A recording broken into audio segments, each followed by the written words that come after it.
You're welcome back. This is Talk Time. The Nigerian National Assembly has regularly been criticized for being corrupt. Nigerians hinged their criticisms on various reports of the distribution of monies to members of both chambers of the assembly by politicians, contractors, and organizations for which they perform oversight functions. Another issue is the budget of the National Assembly, for which there is no breakdown. And in the middle of a recession, the lawmakers want to spend 47.5 billion naira to buy cars for themselves. Well, with me to discuss allegations of corruption against the National Assembly is the chairman of the Coalition Against Corrupt Leaders, Debo Adeniro. Good morning to you. Good morning. Nice to have you on the show. It's my pleasure. It is not the first time that the National Assembly is at the receiving end of accusations of corruption, and, you know, they've tried severally to defend themselves. Well, with the latest one coming from former President Olusegun Obasanjo, That's right. Different reactions have greeted that allegation of corruption against the National Assembly, depending on which side of the divide you belong. Talk to us. What are your thoughts on this latest one? Thank you very much. When you look at the National Assembly since the present republic, since about 16 or more years ago. Since 1999. Since 1999. You discover that the allegations have been flying here and there. That is because of the kind of political landscape we are operating. If you have the kind of political arrangement which is called a prebenda in its form and function, you have to engage in politics as if you are going into trading and invest heavily into it. And that is the reason why many of them had to borrow said property to contest elections. So when they get to the House, the National Assembly, as representative of people, they call themselves, they want to recoup what they have expended during the electioneering. That was what could have led to the unending corruption allegations against them. They will not stop, because that is the only way by which they can recoup what they expended during electioneering. They don't have, it is not part of their function that they should execute projects. They don't have opportunity of awarding contracts. So patronages from contractors and consultants will not be as much as the executive will have it. And that is the reason why they have to sometimes even blackmail the executive to grease their palms before they do even passing the budget. You have heard about. It's interesting you say that. Sorry to cut you there. Yes. Some of the National Assembly members have actually reacted, criticizing and saying that the executive actually sits on about 90% of the nation's resources. That if anybody should be accused of corruption, of graft, sleaze, and what have you, it really should be the executive. There's no arm of the federal government, of any government, that can be said to be clean, or to be free of corruptive tendencies. It has always been there. This is because there's no national ideology. Nobody puts upper ceiling on whatever you can accumulate. You can buy as much as you can afford. So if nobody is taking stock of how much money you have in your coffers, nobody is taking stock of how many property, in terms of cars, in terms of houses, in terms of other belongings that belongs to only one person, then you can continue to amass as much wealth as possible. So they actually blackmail members of the executive to grease their palms before they go even for oversight function. Remember what happened in the days of Professor Grange. Grange. Adenike Grange.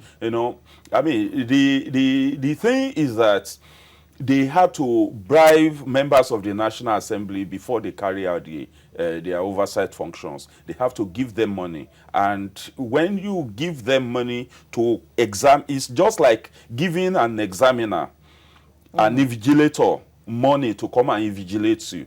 Okay, that means that the integrity and what do you call it, the conscience of the invigilator will have been compromised, and that is the reason why you don't see development in But the these Nigerian assertions landscape. really have not necessarily been substantiated.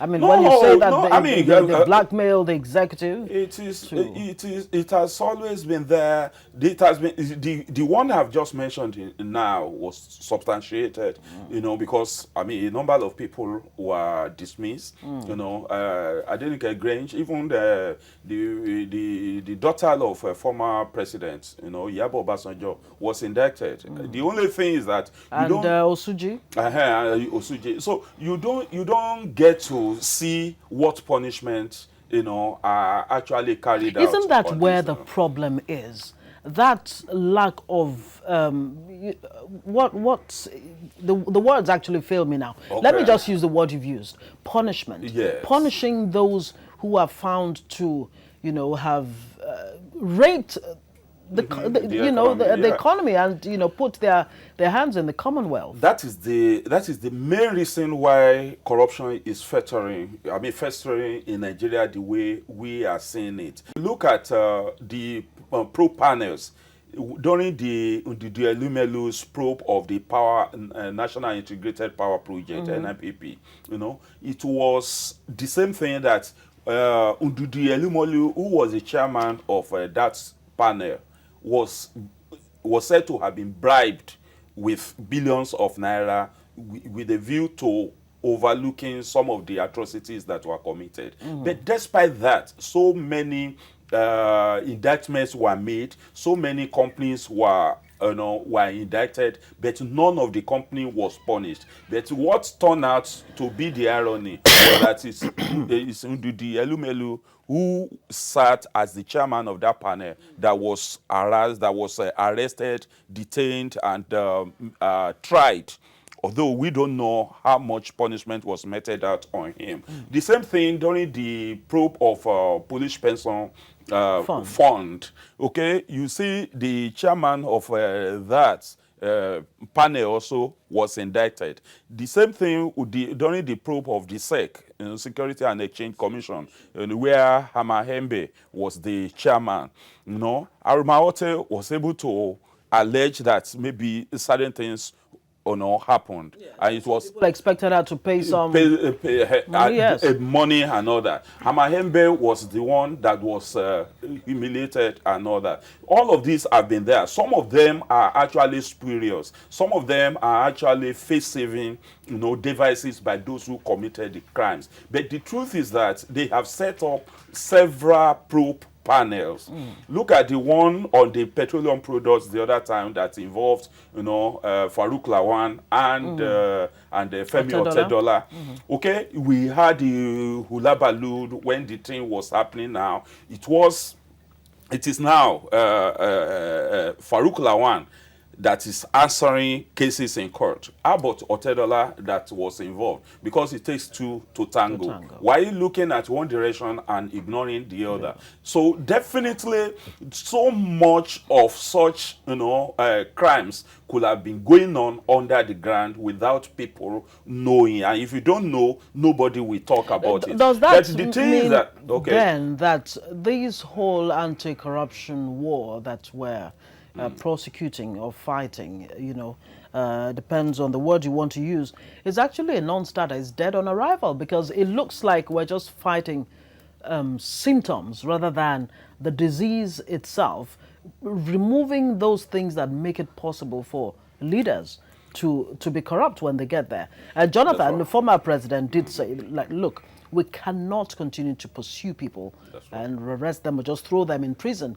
But why don't we deal with the system that actually makes it possible for them to perpetrate these crimes against, our collective interest? Well, I believe that is what the present regime is trying to do, especially by the political will that the president Muhammadu Buhari and his deputy have developed. What we are not sure is, some of those who are working with them, some of the ministers, advisors, and the rest of them, they may not be as committed to the anti-corruption drive as the president and the vice president. But then we have to start from somewhere. Everybody has prefer such solution that we should tackle it from the root. As a matter of fact, solving any problem should start from the root cause. When you know the cause, you remove the cause, then you will have withered the tree of corruption. Now, the thing will not be easy because we didn't start from the start. When in 1998, the then regime of Abdulsalami Abubakar was coming up with to end the transition program started by IBB, yes, Ibrahim Babangida's regime. He didn't put all of those machineries in place that can cut politicians to size. So it was still the same thing that destroyed the first, the second, and third republic that we are still using. As a matter of fact, when people were contesting, they didn't even have the constitution under which they were contesting. And that was when Obasanjo came. He had to invent so many laws, so many rules, so many regulations, so many directives, so many guidelines, which does not exist anywhere. So he had the leeway of doing so many things with impunity, I'm sorry to say.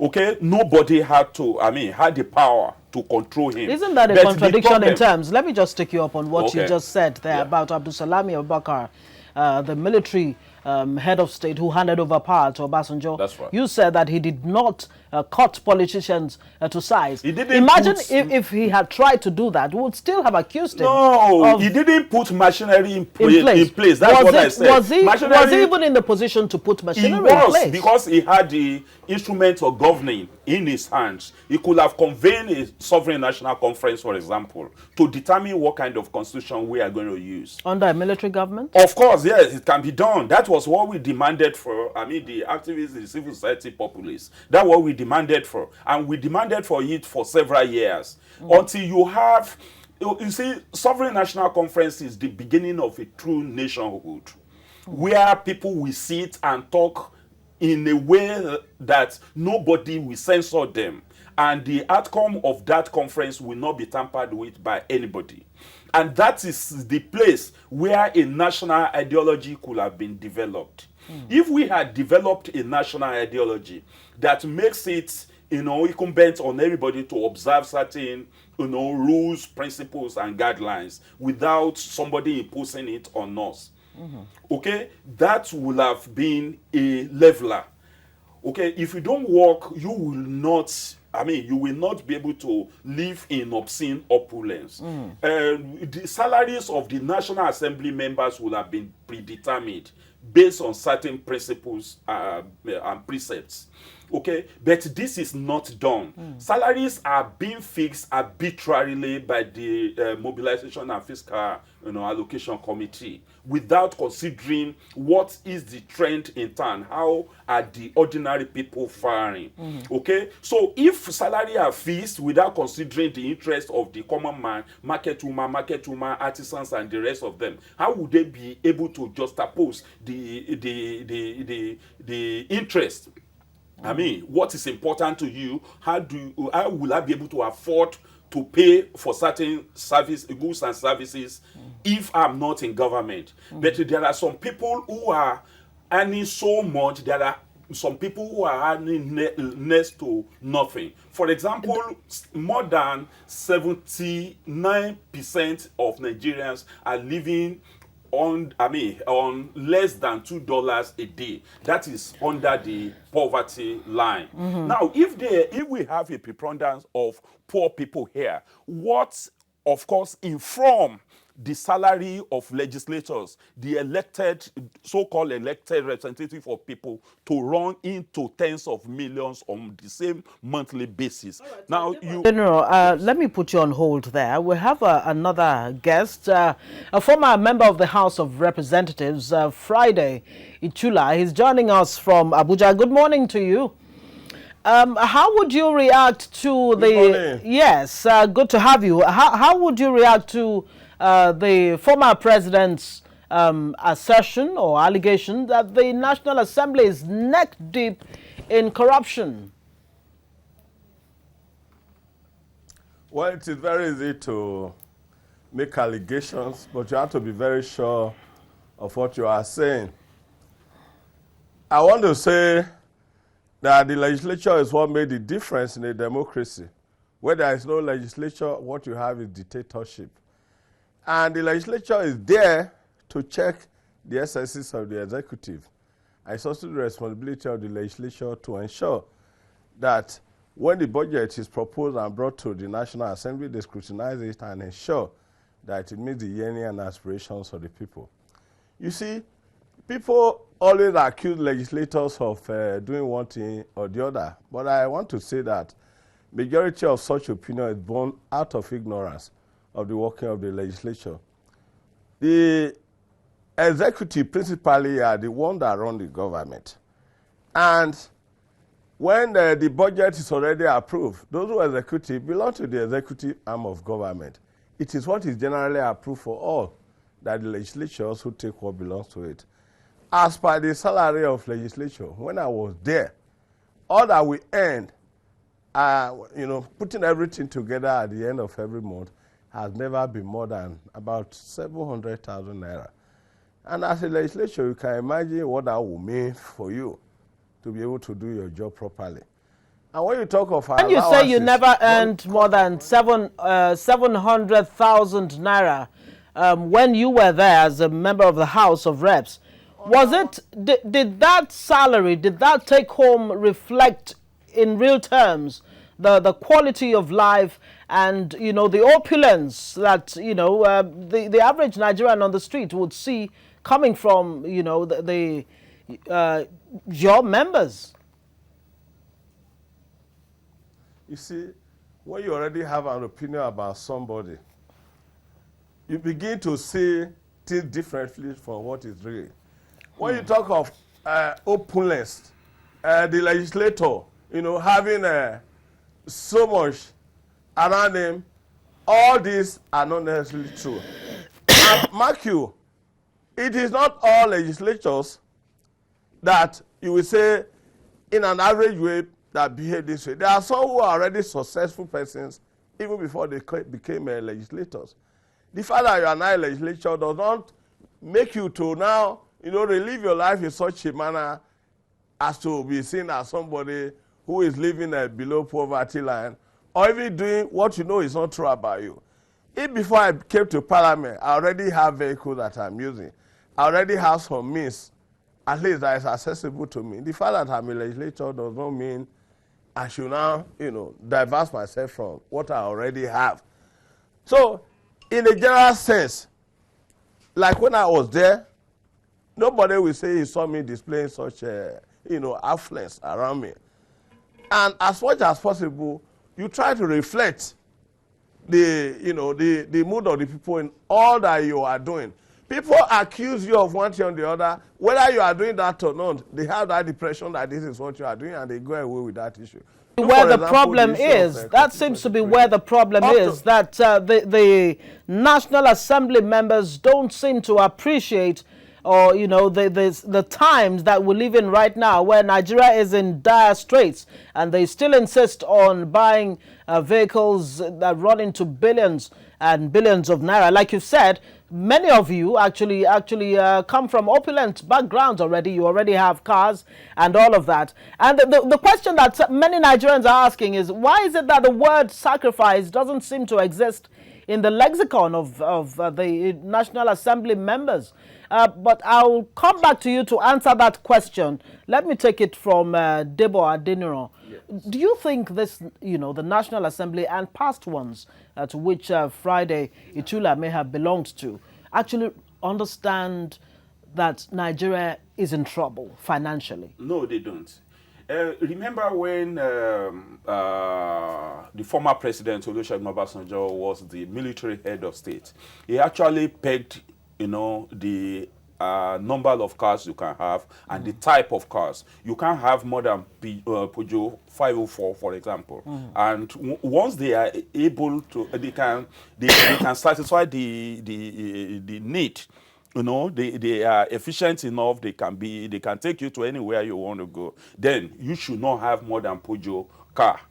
You know, all the government officials. But when Shagari, when Shagari was there, it was big Shagari type of Mercedes Benz. So that is kind of profligacy that led to some of these problems that we are talking about. Now, people are looking at that level of obscene affluence, and that is why they go to they engage in politicking. They get into politics. They don't think about the need of the people. They think about how to make themselves rich forever. That is why I said, if Abdulsalami Abubakar's regime had done the needful by putting the machineries in place, that any legislator will not buy more than an average car that can serve the utilitarian need of the oversight of the assembly and the rest of them. You don't need to go for the most luxurious car that you can find around, the most expensive car that you can find around in a country where you have the worst people you can describe as wretched of the earth. You know, several people are homeless.